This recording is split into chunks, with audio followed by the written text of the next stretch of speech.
They say you can't go home again. Maybe that's true for some people. For me, it wasn't even a choice.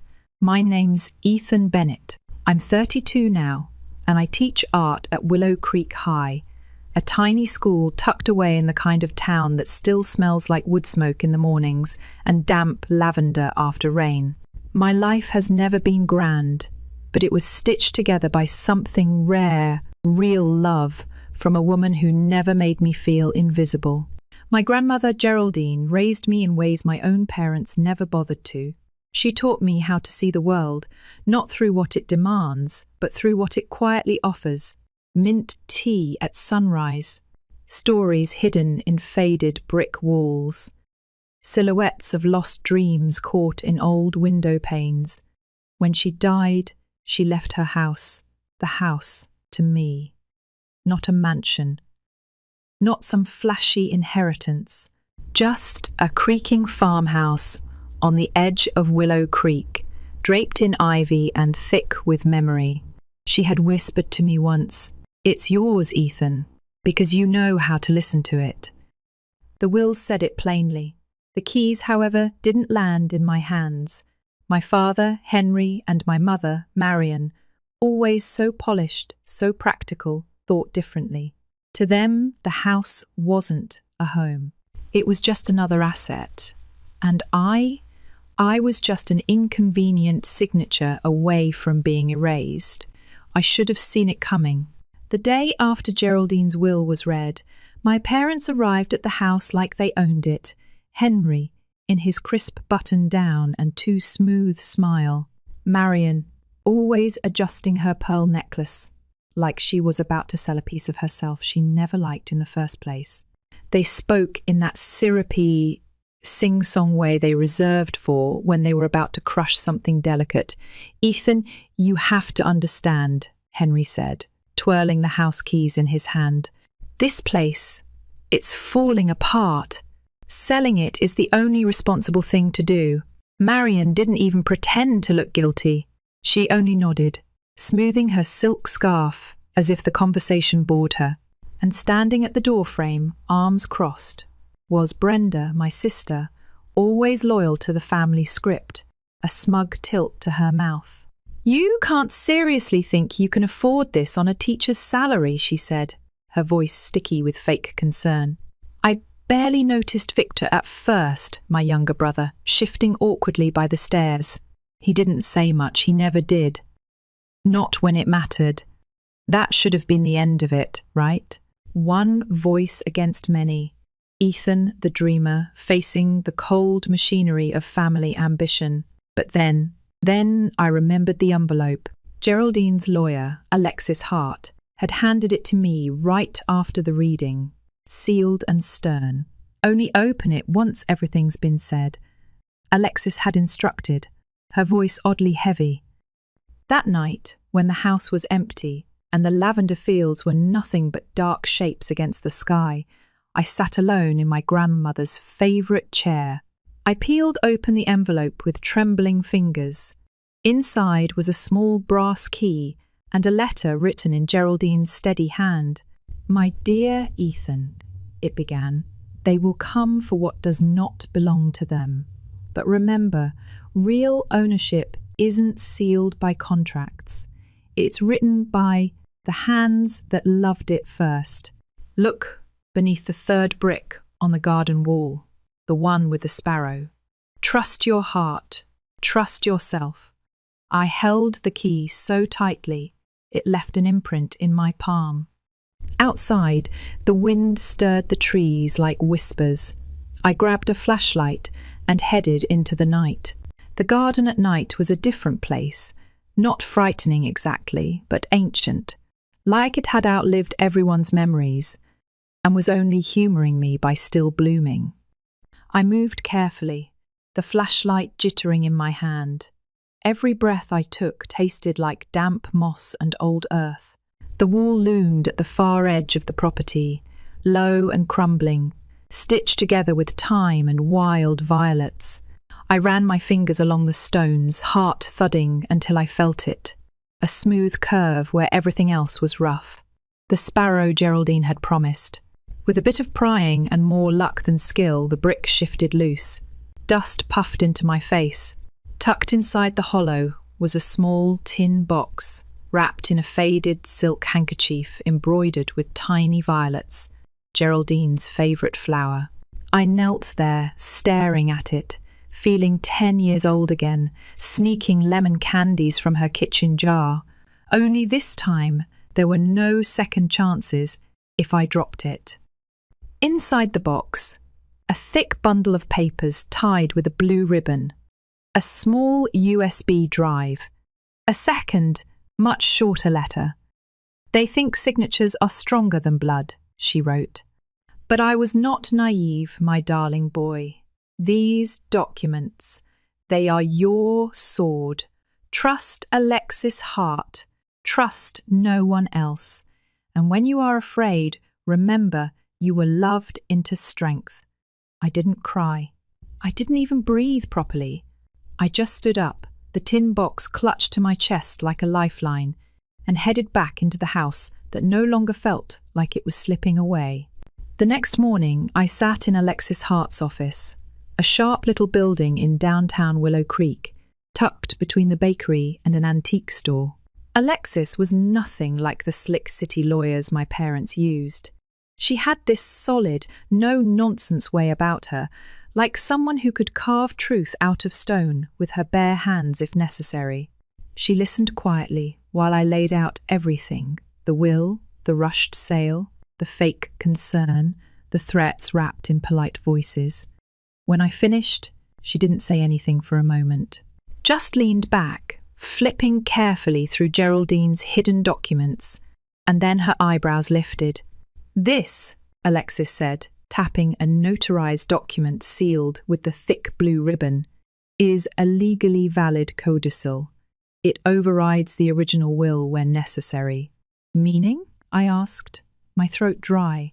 "Meaning," she said, smiling grimly, "the house can't be sold without your direct personal consent, verified by me.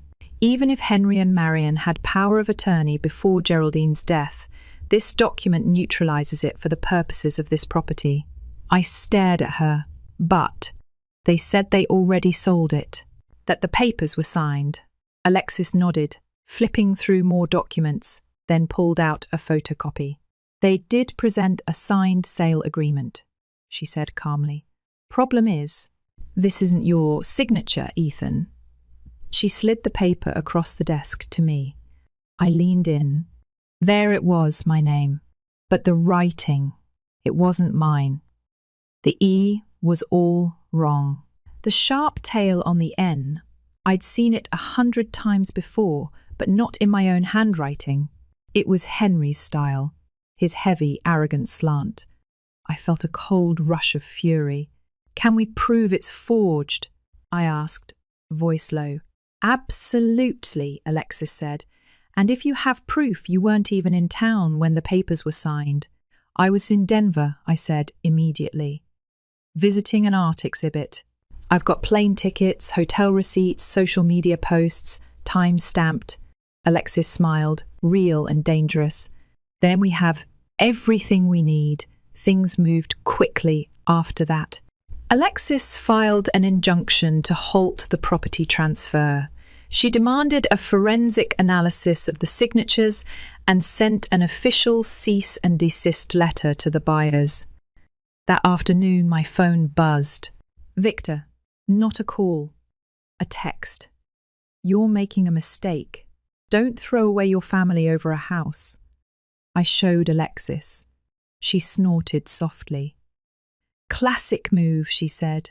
"They're scared. And they should be."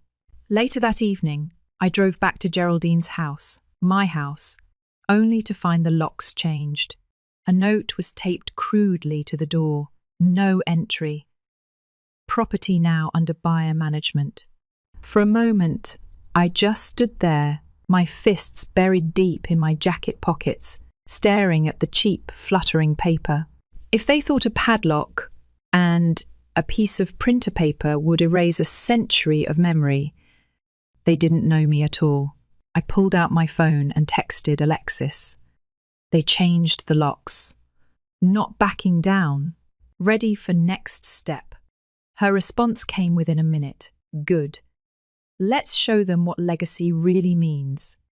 I smiled, a thin, grim smile. This wasn't just about a house anymore. This was about Geraldine. About the hands that built, the heart that sheltered, and the love that stitched my broken pieces into something whole. They had no idea what was coming, and for once in my life, neither did I. But I wasn't afraid. Not anymore. 2 days later, Alexis called me into her office with a voice that brooked no delay. "You'll want to be here for this," she said simply. At precisely 2:30 p.m., the door swung open and Danielle Grayson stepped inside. I had imagined someone slick and hard, the kind of real estate shark my parents would cozy up to, but Danielle was different. She wore a loose linen blazer, hair pulled back, the kind of confidence that didn't need a billboard. When her eyes found mine across the room, something flickered, not calculation, but confusion. She took the seat across from Alexis's desk, laying her briefcase carefully by her side. "Thank you for coming," Alexis began. Voice professional, but cool. "Before we proceed, there's a serious issue we must address." She slid the forged contract across the table. "The signature on this agreement," Alexis said, "is not my client's." Danielle frowned, leaning in to study the page.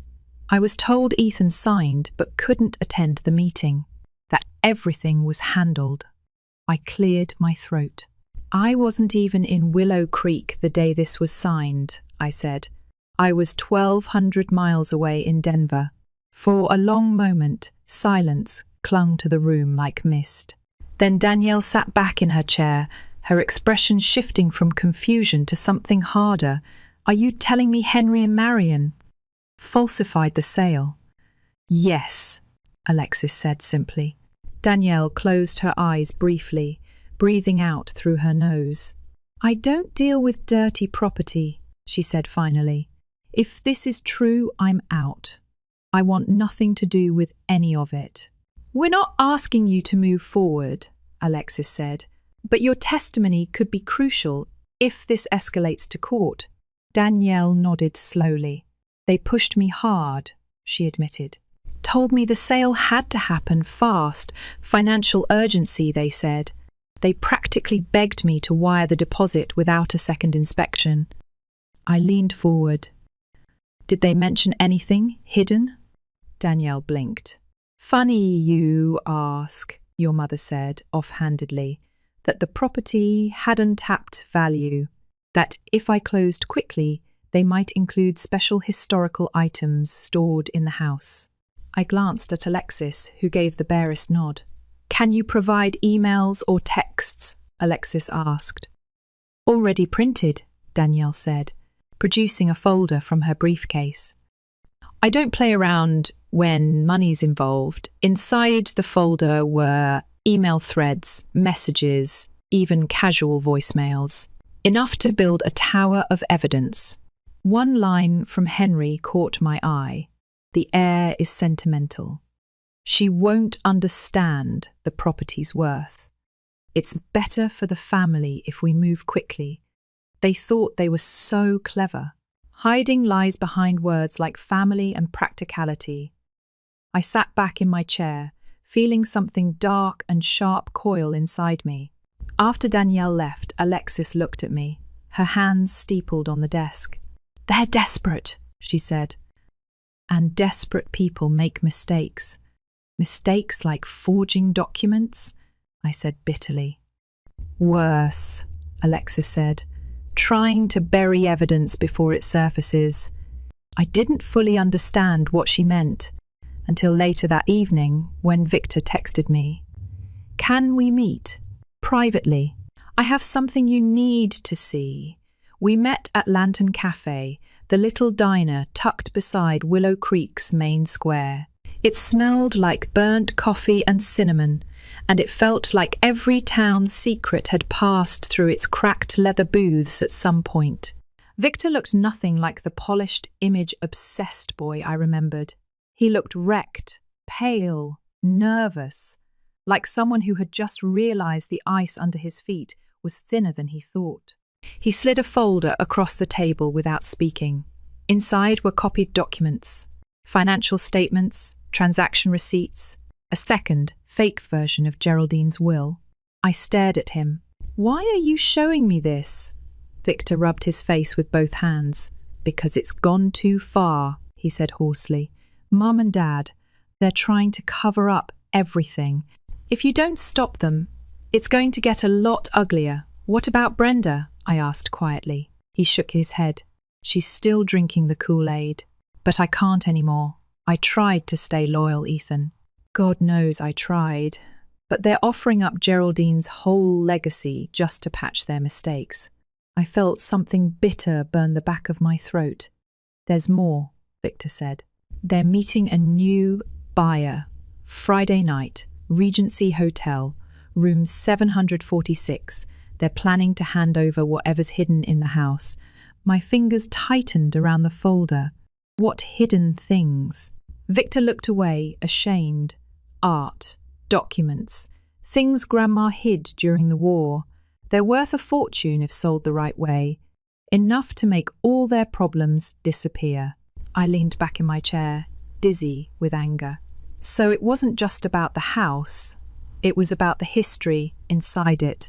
The pieces of Geraldine they hadn't been able to steal with signatures and keys. Alexis barely blinked when I told her. "We record them," she said briskly. "You, me, and a warrant if we get enough proof. We let their own greed hang them." On Friday night, we checked into the Regency Hotel, room 745, right next to where Henry and Marion were plotting. Alexis set up a recording device through the vent. I sat there in the dark, heart hammering against my ribs, listening. "The auditors start Monday," Henry was saying. "If the money's not moved by then, we're finished." "Ethan won't find the hidden pieces," Marion hissed.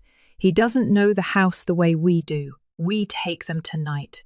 No paper trail." A third voice, a man, spoke up. "I need full assurance.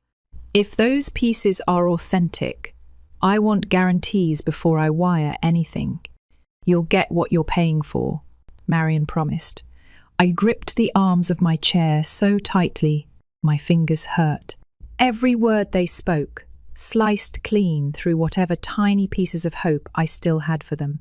Alexis quietly disconnected the recorder, smiling grimly. "We have them." When we left the hotel that night, Willow Creek's streets were empty, washed silver in the moonlight. I looked back at the tall, cold building one last time. Maybe once, a long time ago, Henry and Marion had been people I could have forgiven, but not anymore. There are betrayals too deep for apologies. There are lines you cannot uncross. And they had just crossed every single one. The morning after the recording, Alexis and I sat with Inspector Gregory Hale at the Willow Creek police station. It was surreal, handing over a flash drive containing every whispered betrayal my family had carefully wrapped in silk and smiles. The inspector, mid-50s, sharp-eyed, a man who looked like he'd seen it all, listened without interrupting. When we finished, he leaned back, drumming his fingers lightly against the desk. "There's enough here," he said finally, "to open a full criminal investigation. Forgery, fraud, attempted trafficking of undocumented artwork. And that's just the beginning." He didn't say family, the way I still instinctively thought it. He said suspects.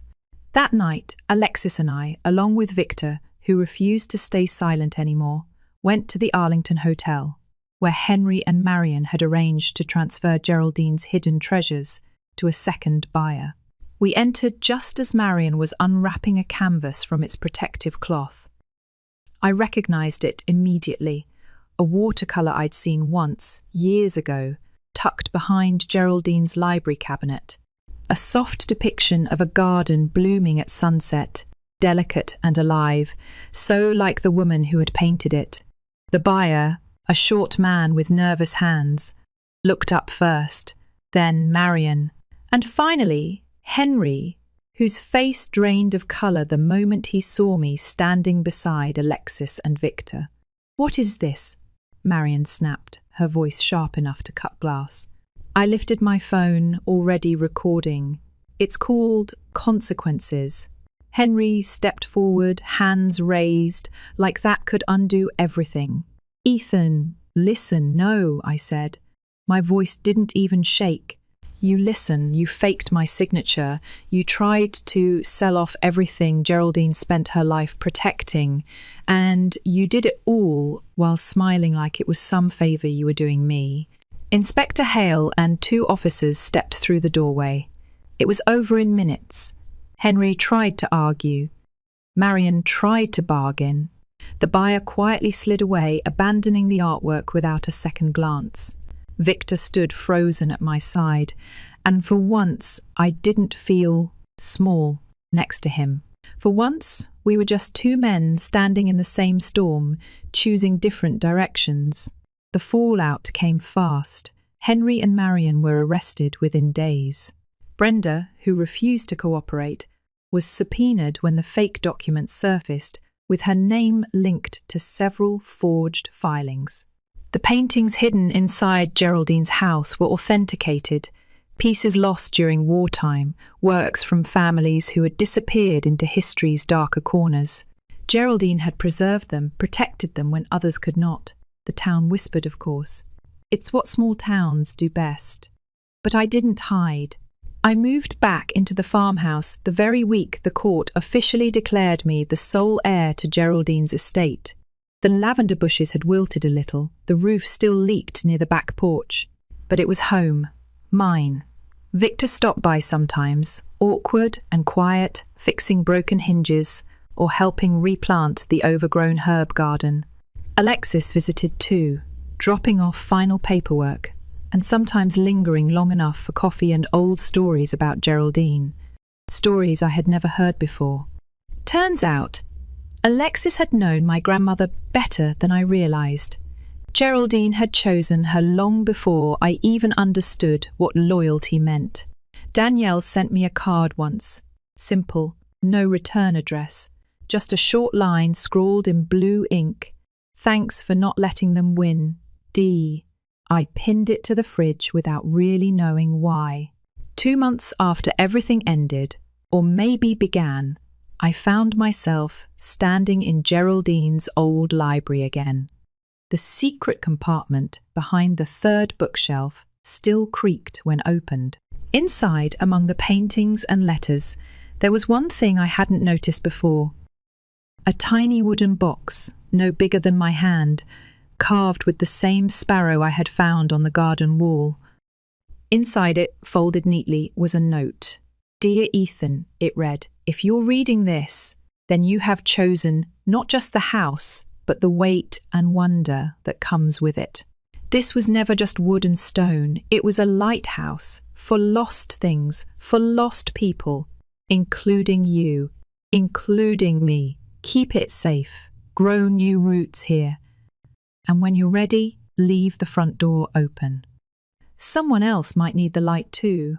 I sat down on the floor, the box in my lap, and just breathed. The house creaked above me, an old, familiar sound. The wind rustled through the lavender again. Sunlight spilled lazily through the dusty windows, casting soft, broken rainbows against the floorboards. And for the first time in years, I didn't feel like I was fighting to be seen. I was already home. Story 2, I guess you could say it started with a phone call. Funny how something so small, a ringtone, can blow up your entire world. I'm Nina, 22. Up until a week ago, I thought my life was pretty much on track. I'd been engaged to Evan, my high school sweetheart, for nearly 2 years. Our winter wonderland wedding was just around the corner, December 5th, circled and highlighted on every calendar I owned. And my best friend since kindergarten, Chloe. She was supposed to be standing right next to me at the altar. Supposed to. It was a random Tuesday when it all came crashing down. Evan was in the shower, his phone buzzing like crazy on the bed. Normally, we had an open phone policy, no passwords, no secrets, mostly because both of us had been cheated on in the past, and agreed transparency was key. So when he shouted from the bathroom, "Hey, can you mute that?"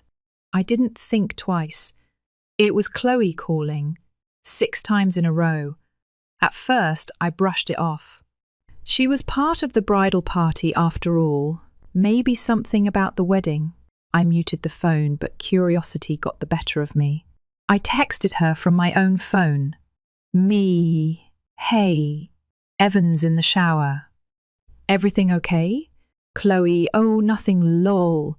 Just wanted to double check the flowers for your bouquet. Weird, but okay. Still, something about it gnawed at me. We'd finalised the flowers months ago, paid and everything.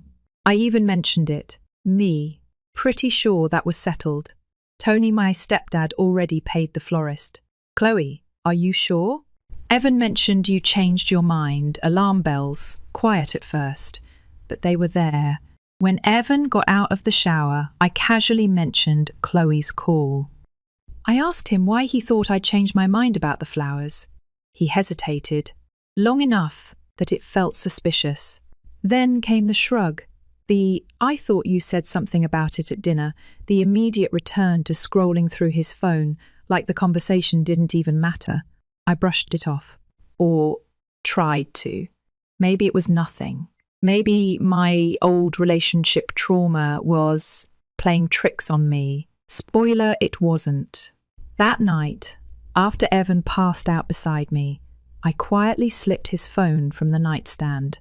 I told myself I was just being paranoid, that I needed to prove myself wrong. Instagram? Nothing. Snapchat? Nada. Texts? Clean.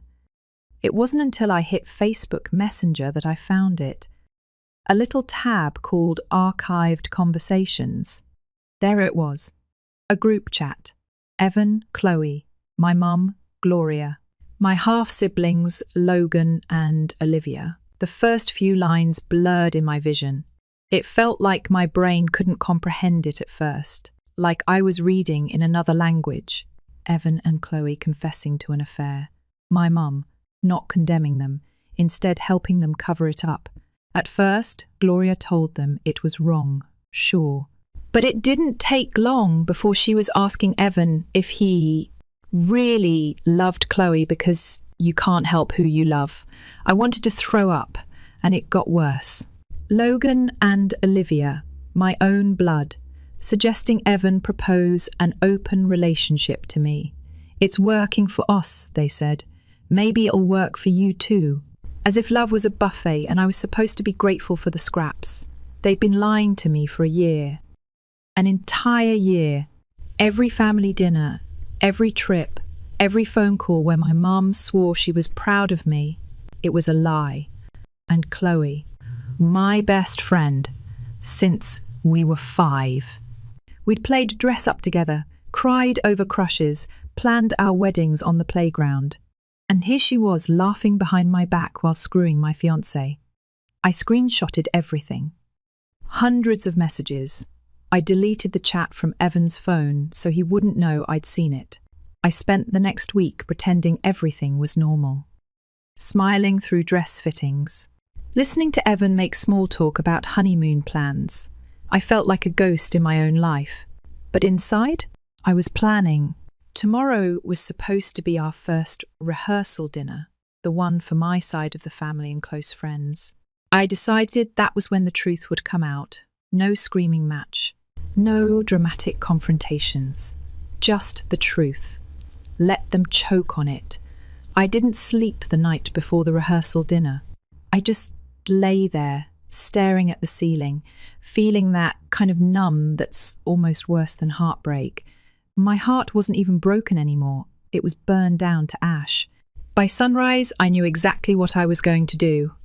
While Evan got ready that morning, smiling, humming, totally oblivious, I was busy scheduling a mass text blast. Screenshots. The entire conversation thread from that disgusting group chat. Every lie, every betrayal. I scheduled it to hit every phone, Evan's parents, Chloe's family, my friends, my family. At exactly 1:30 p.m. Right in the middle of the rehearsal dinner, I packed my bag, grabbed the backup charger for my phone, slipped on a dress that made me feel powerful. Not pretty, not sweet. Strong. Evan kissed me before we left. He said he couldn't wait to start forever with me. I smiled back. A tight, fake thing that probably looked more like a grimace. Me too, I said. The restaurant was already buzzing when we got there. My mum, Gloria, was front and centre, all hugs and fake smiles, like she wasn't actively betraying me for a year straight. She pulled me in for a hug. I barely touched her. The second her arms wrapped around me, I felt like I was being suffocated. Guests trickled in. Friends, extended family.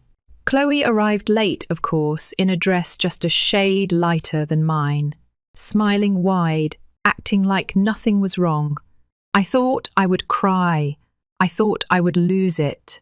But instead, standing there with all these people who didn't know the truth yet, I felt a strange kind of calm settle over me, like the eye of a hurricane. Evan made a little speech, talked about how happy he was, about blending our families together, about how I was the love of his life. I almost laughed. When he finished, people clapped. Toasts were made. Food started arriving. It was all so normal. It was sickening. And then, right on schedule, 1:30 p.m. phones started buzzing. At first it was small. Just a few glances at screens, then whispers, then gasps, then complete and utter chaos. Chloe's face went pale first. She grabbed her phone, looked at it, then stared at me across the table. Evan was a few beats slower, but when he finally checked his messages, he stiffened like someone had punched him. Gloria, my loving, supportive mother? She went full banshee. She stood up so fast her chair crashed to the ground. She started screaming at me across the restaurant, saying I was trying to ruin her life again, that I was selfish and vindictive. The guests were horrified. People were backing away from our table like it was a bomb about to go off. My aunt, bless her, stepped in. She started yelling right back at Gloria, calling her a liar, a coward, a pathetic excuse for a mother. My grandfather, the man who raised me to believe family meant something, looked at Gloria like he didn't even recognize her. I didn't raise you to be like this, he shouted. And Chloe? She tried to cry, tried to act like she was the victim. I didn't mean for this to happen, she wailed. It just did. Evan tried to grab my hand, tried to plead. Nina, please. It's not what you think. I yanked my hand back like he'd burned me. It's exactly what I think, I said, my voice steady for the first time in days. And then I turned around and walked out. I didn't wait for the fallout. I didn't wait to hear more excuses, more lies, more tears that weren't for me but for the mess they made. My cousin was waiting outside. She shoved Evan back when he tried to follow me to the car. We drove to my aunt's house in silence, and when we got there, I finally let it all out. Everything I had bottled up for a week, the betrayal, the grief, the rage, poured out of me until I couldn't breathe. They say grief feels like drowning. They're right. Later that night, my aunt filled me in on what happened after I left. Apparently, Evan and Chloe got into a screaming match in front of everyone. Chloe exposed even more, said Evan told her. He only slept with her because he felt neglected when I was working overtime to save for his birthday gift. If I hadn't already felt dead inside, that would have finished the job. My grandfather yelled at Gloria, screamed that she was a failure as a mother and a human being. My stepdad, Tony, found out Gloria had lied to him about letting Chloe take my place on that family trip months ago, the one I missed because of food poisoning.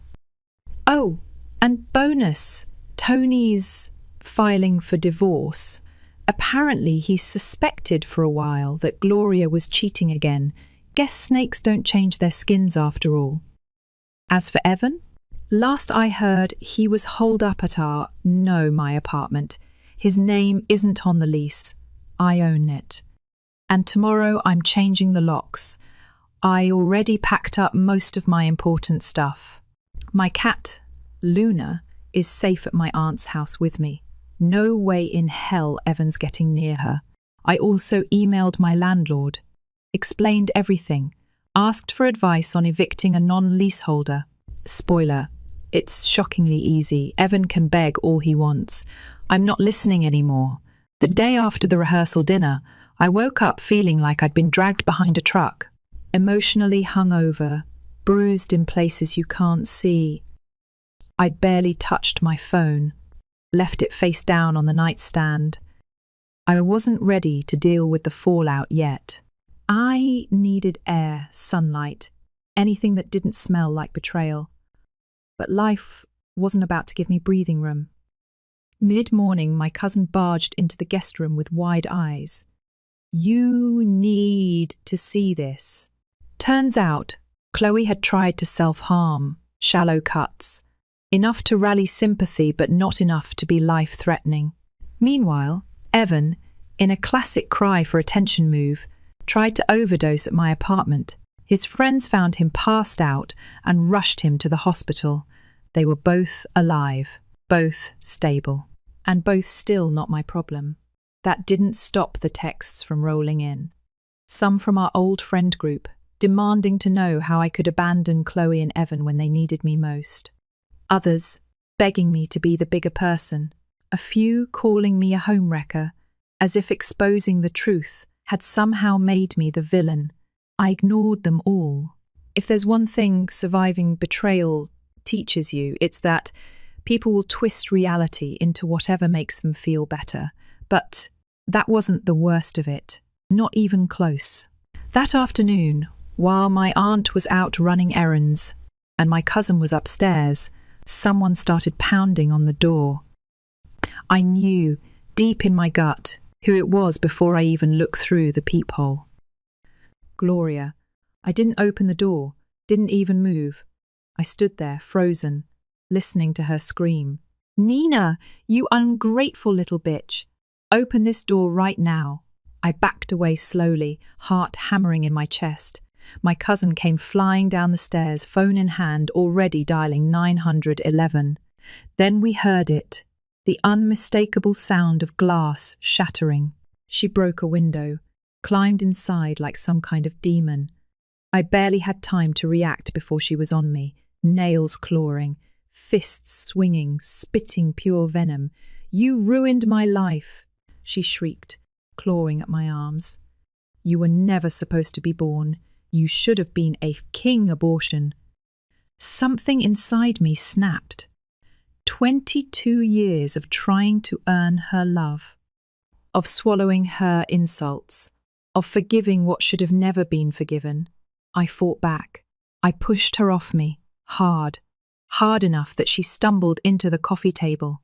My cousin yanked her away, dragged her toward the front door just as the police pulled up. Gloria screamed the whole way about how I owed her, how I was nothing without her, how I would regret this. But standing there, bruised and bloody and shaking, I realized something crystal clear. I didn't owe her a damn thing. The police filed a report. I'm pressing charges for assault and breaking and entering. Restraining orders already in motion. Tony, Gloria's soon-to-be ex-husband, offered to testify on my behalf if I needed him to. Apparently, Gloria tried to weasel her way back into his house too, and he had to call the cops to get her out. She's spiraling, drowning in the consequences of her own choices. And for once, I'm not the one trying to save her.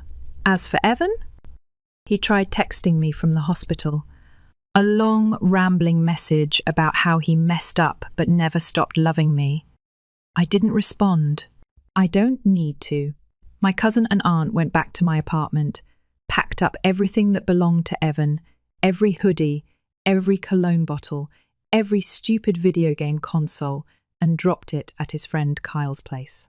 Kyle's been amazing, by the way. Solid, supportive. He even brought me strawberries this morning, knowing I hadn't eaten properly in days. Small kindnesses hit different when your whole world's collapsed. I'm staying at my aunt's for now, already talking to my landlord about terminating my lease early so I can move somewhere new, somewhere quiet, somewhere nobody knows my name. Maybe North Carolina, maybe Oregon. I don't know yet. But I do know this. I'm not rebuilding my life in the shadow of people who tried to break me. I start therapy next week. For real this time, not the half-hearted, maybe I'll look into it thing I used to say. I need it. Not because I'm broken, but because I refuse to carry their sins any longer. I'm done being the scapegoat, done being the girl who stays quiet to keep the peace. Some final things I found out because the truth has a funny way of surfacing once the dam breaks. Gloria admitted during a meltdown that I was the product of a long-term affair she had while married to Tony. Logan and Olivia aren't Tony's biological kids either. He found out everything. Chloe's dad cut her off financially. Apparently, she's ruined her future and it's my fault somehow. Some of our old friends tried to spin the story like I was the villain, but enough people saw the screenshots to know the truth. Evan's parents are devastated. His mom actually sent me a handwritten apology letter, said she's ashamed of him. And me? I'm still hurting. Still grieving the future I thought I had. Still working through the fact that the woman who gave birth to me hated me from the start. But I'm also free. Free to build something new. Free to heal without their poison bleeding into every step forward. They say revenge is sweet, but honestly, the real revenge is surviving, living better, laughing louder, healing harder than they ever thought I could. I'm not there yet, but for the first time in my life, I believe I will be. And that's enough for now. Story 3, I never thought it would be me, standing at the edge of my marriage, wondering if love alone could fix what had been broken by mistrust. Hey, I'm Maya, 29. I married Liam, 31, 3 years ago after what I thought was a fairy tale college romance. He was the sharp business student with impossible dreams. I was the wide-eyed journalism major chasing truths nobody wanted to hear. We met in the back corner of a dusty record store, arguing over the best 80s band. Instant connection, instant whirlwind. Looking back, the red flags were waving from day one. I just chose not to see them. The biggest one? His mother, Eleanor, now 57. She had this uncanny way of smiling, like she wanted to hug me and stab me in the back at the same time. I still remember our first dinner together. The table was set perfectly. The roast was seasoned within an inch of its life, and Eleanor sat across from me like I was some specimen she needed to dissect. "So, Maya," she said, voice sweet and sharp, "what exactly are your career plans? Writing little stories forever?" I laughed it off then. I spent years laughing off little digs that, one by one, carved out pieces of me. When Liam proposed on my 26th birthday, surrounded by our families, candles, music, a perfect memory, Eleanor hijacked the moment. She plucked the ring right off my hand, peering at it under the chandelier light. "Honey, isn't this a bit much for someone like Maya?" she asked. I laughed then too, like if I laughed hard enough, it wouldn't hurt. It only got worse from there. The wedding planning sessions where she criticised every choice. The impromptu suggestions that steamrolled every decision Liam and I tried to make together. Liam, bless him, stayed mostly neutral, which in hindsight was just another word for complicit. But I loved him. God, I loved him so much that I believed we could carve out a life beyond her shadow. And for a while, we did. After the wedding, we moved across the state for work, a beautiful little apartment, two busy careers, late-night pizza dates, a scruffy rescue dog we named Baxter. For 2 years, we were happy, really, genuinely happy, until Liam got promoted and we moved back home. I told myself it would be different this time. We were older, more established. Eleanor would respect that. Spoiler alert, she didn't.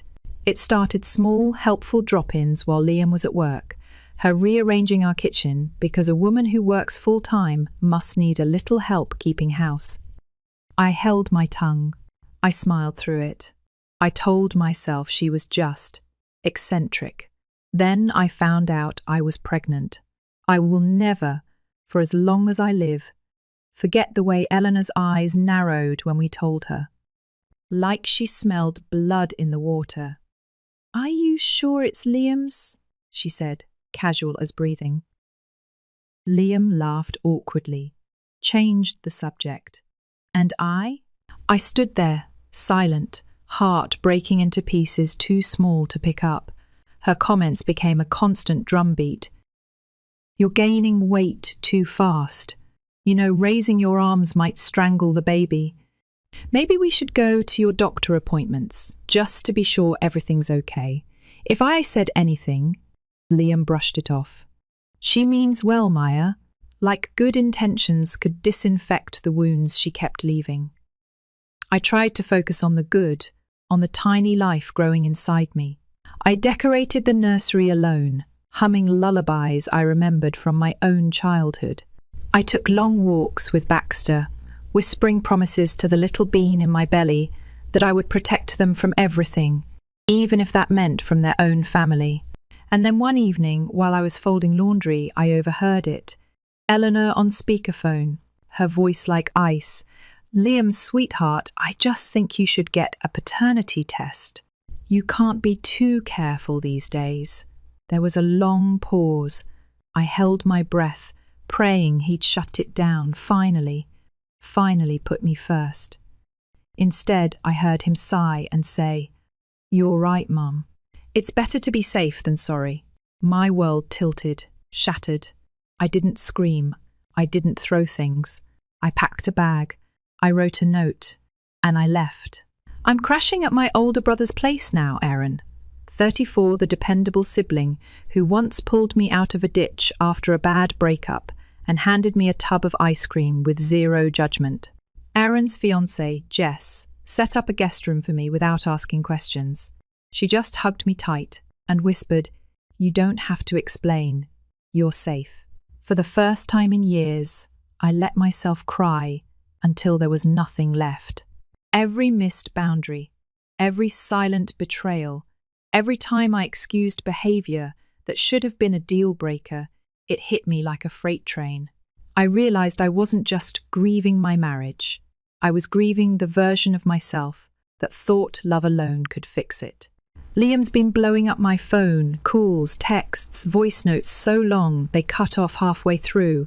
"Maya, please, let's just talk. You're overreacting. It didn't mean anything. It was just a test. I love you. Love doesn't make you side with someone who thinks your wife is a liar. Love doesn't doubt. And love sure as hell doesn't need proof. I'm 21 weeks pregnant now, halfway through growing a tiny human who deserves better than a home built on quicksand. I don't know what happens next. Sometimes I think maybe, if Liam really gets it, if he's willing to rebuild from the ground up, maybe we have a shot.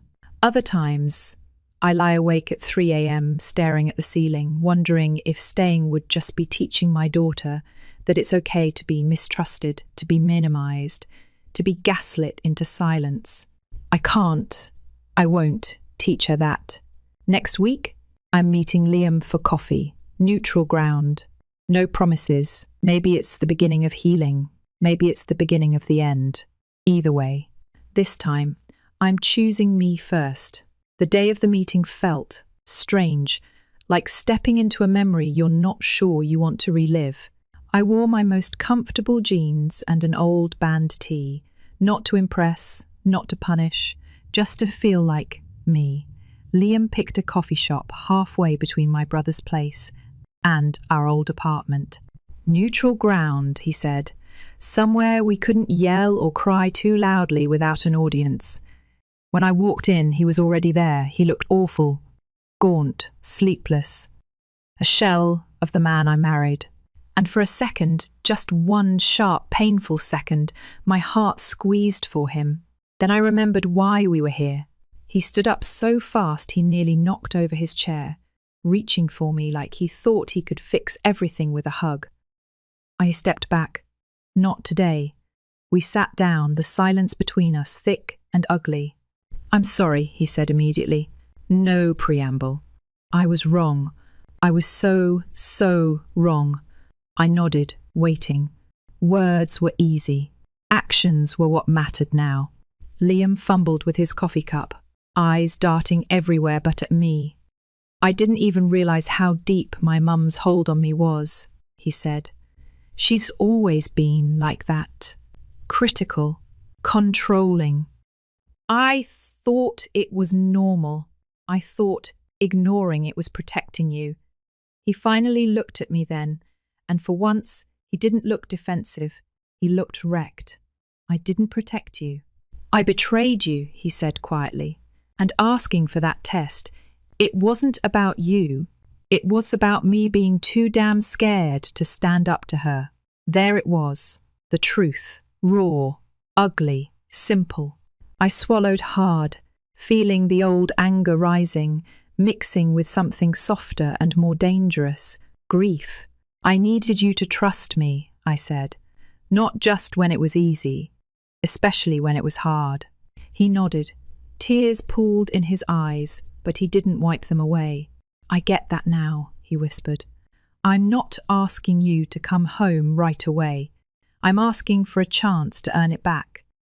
He talked about therapy, boundaries, moving away again if that's what it took. He said he'd already started seeing a counsellor, his own idea, not something he Googled in a panic after I left. He even told me he finally talked to his dad, Tom, a quiet man I barely knew. Turns out, Tom had spent a lifetime silently enduring Eleanor's control too. It wasn't until Liam told him everything that Tom finally spoke up. "You're gonna lose your family if you don't cut the cord," Tom had warned him. "You don't protect people by enabling bullies." Hearing that cracked something in me open. Not forgiveness. Not yet. But maybe. Possibility. Still, I wasn't naive anymore. I told Liam we could try couples counselling. We could see where things went. But I wasn't moving back in. Not yet. Maybe not ever. And there would be rules. No more solo visits with Eleanor. No surprise drop-ins. No more sweeping things under the rug. And absolutely no contact between Eleanor and me unless I initiated it. Liam agreed to every single one without hesitation. He even suggested we sit down with his parents, together, and lay it all out. "You don't have to go," he said. "I'll handle it if you want. But if you're there, it'll show her things are different now." I didn't want to. God, I didn't want to. But a voice inside me, the same voice that made me walk away in the first place, told me it was important. I needed Eleanor to see it. I needed myself to see it. The confrontation happened a week later at Tom and Eleanor's house. I walked in feeling like a gladiator stepping into an arena. Eleanor smiled when she saw us, a thin, tight-lipped smile that didn't touch her eyes. "Maya," she said, "all syrup and knives." I said nothing. Liam squeezed my hand under the table. He didn't waste time. He laid it all out, her comments, her control, the paternity test, the damage she'd caused. For once, he didn't sugarcoat it. He didn't apologize for speaking. He didn't look at me like he needed permission. He just told the truth. Eleanor's face shifted through a dozen emotions. Shock, anger, disbelief, wounded pride. At first, she tried to defend herself. "I was just worried about my son," she cried. "I don't need that kind of worry anymore," Liam said simply. Not if it costs me my marriage. Or my child. Tom backed him up. Quiet but firm. You've been crossing lines for years, Ellie, he said, and it stops now. Or you're going to lose all of us. The silence after that felt endless. Finally, Eleanor slumped back in her chair, looking older than I'd ever seen her. I'm sorry, she said. Barely a whisper. Was it genuine? I honestly don't know. But I didn't need her apology. I just needed distance. We stood up together. Liam held my hand openly now, no flinching. If you want to be part of our lives, he said, you'll respect our rules. No more undermining, no more control. And if you can't, then that's your choice. I don't remember what Eleanor said after that. Maybe she nodded. Maybe she cried. Maybe she said nothing at all. I was already walking out the door, and for the first time in a long time, I didn't look back. Now, I'm still at Aaron's place. Liam and I see each other 3 times a week, therapy sessions, doctor's appointments, quiet walks, where we actually talk instead of just existing side by side. He's changing, slowly, painfully, authentically. But so am I. I'm learning that love isn't about how much you're willing to endure. It's about how much you're willing to protect yourself, even from the people you love most. Our daughter, our little bean, deserves a mother who knows her worth, deserves a father who's strong enough to break old patterns, deserves a home built on something stronger than obligation and fear. We still have a long way to go, but for the first time in months, I can see a path forward. Maybe not the one I dreamed of when I was a lovesick 20-year-old flipping vinyl records with Liam, but one that feels real, honest, earned. And that's worth fighting for. Time moves strange when you're waiting for a baby to arrive. Some days dragged so slow, it felt like the clock was laughing at me. Other days I blinked and the whole afternoon was gone. I moved back into the house with Liam about a month before my due date. It wasn't a dramatic I'm home moment. No flowers, no grand speeches, just a slow unpacking of bags, a slow rebuilding of trust, piece by cautious piece. The nursery was ready, soft yellow walls, hand-built shelves, a rocking chair tucked in the corner.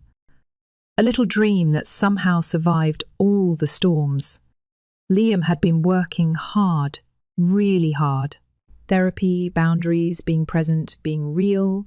It wasn't perfect. Healing never is. But he showed up, day after day. No more excuses. No more dodging. When Eleanor texted him things like, "You should name her after me," or "Maybe I can babysit right away," he didn't even hesitate. "No, Mum, we'll let you know when we're ready." Short, firm. No cracks for her to slither through. I'd be lying if I said I wasn't still scared. I was scared all the time. Scared that one day he'd slip back into old habits. Scared that my daughter would grow up feeling like I did, like love was conditional, like respect was something you had to earn. But every night, when Liam would kneel down and talk to my belly, telling her stories about the world, about dogs and books and music, I let myself believe, maybe, just maybe, we were breaking the cycle. Lily came screaming into the world on a rainy Tuesday afternoon. I laboured for 17 hours. Every contraction felt like it was tearing me in half. But when they finally placed her on my chest, slippery and perfect and furious, the world snapped into focus. Everything bad, everything broken, every scar I carried, none of it mattered in that moment. She was everything. Tiny fists, bright eyes, Liam's mouth, my nose. A new start, wrapped up in 7 pounds of stubborn miracle. Liam cried harder than I did. Full body sobs. He kept whispering, "I'm sorry. I'm so sorry. I'll do better for you." For her. And for once, I didn't feel the need to tell him it was okay. It wasn't okay, but it was ours to heal now. We didn't tell Eleanor right away.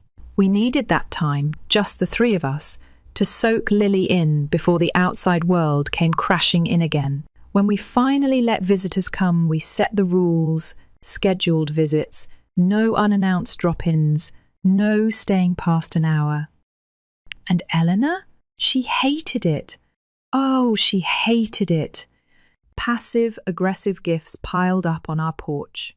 Giant teddy bears, frilly outfits that weren't our style, expensive bassinets we didn't ask for, but Liam stayed strong.